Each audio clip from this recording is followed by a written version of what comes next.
how you tell a joke. And something I admire about you is just your mindset. And I'm curious, as a comedian, not only just mental health, but what is the value of having your mindset, and how does your offstage mindset affect your onstage performance?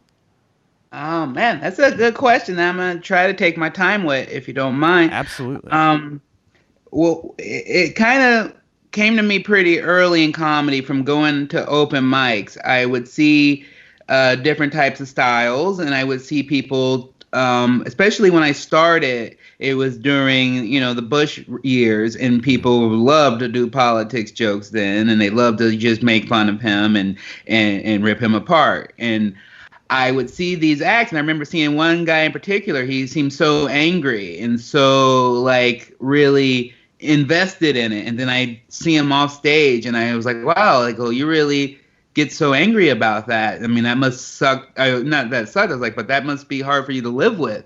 And he was like, "Oh, I don't really feel that way. It's an act." And I was like, "Oh."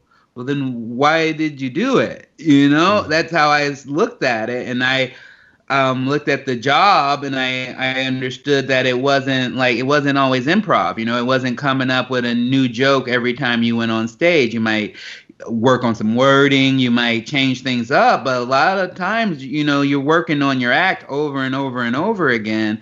And so I decided that if I had to say the same things over and over again, that I wanted to talk about things I love, and I wanted to talk about things that made me happy, not things that I didn't want to give power to things that I hated. I feel that the Trump election was a big indicator of that. Like, you had, right up until he was elected, everyone was like, "Oh, he's a joke, he's an idiot, he's this, he's that, he's just a reality star."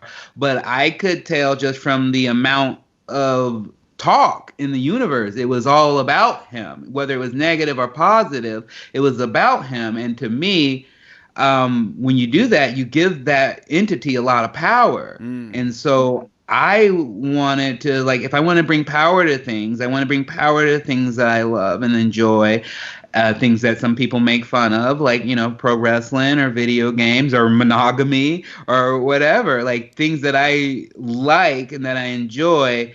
I'd rather give them more power than to constantly be like, "Oh, can you believe this is going on?" And I think there's still a value to that. There's always a value to speaking truth to power and calling out bullshit. And I try never to shy away from that.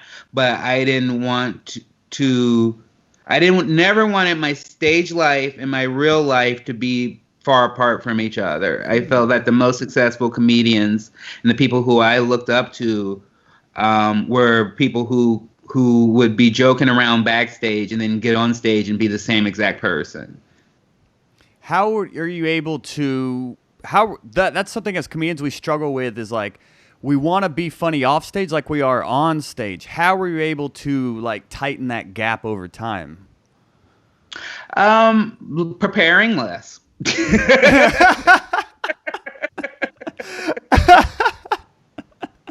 That's really it. Okay. A lot of it, like my fiance to this day, she'll get weirded out by it because I'll have a set, and she's like, "What are you gonna do?" And I'll just be like, "I don't know. Like, I'll figure it out when I get up there." And so, a lot of it came from reading and watching Gary Shandling's documentary and biography of staying in the moment and trying not to, like, show people like this is an act. I wanted to. Once I watched that documentary, I started to set this rule with myself that I would always start by just being in the moment. I would never start with, like, a planned joke. I would always just talk about whatever's going on. Hey, Hot Brethren and Sistren, if you love comedy as much as we do here at Hot Breath, click the subscribe button to join the Hot Breathiverse, and then watch more videos to get even more comedy tips. Hot Breath.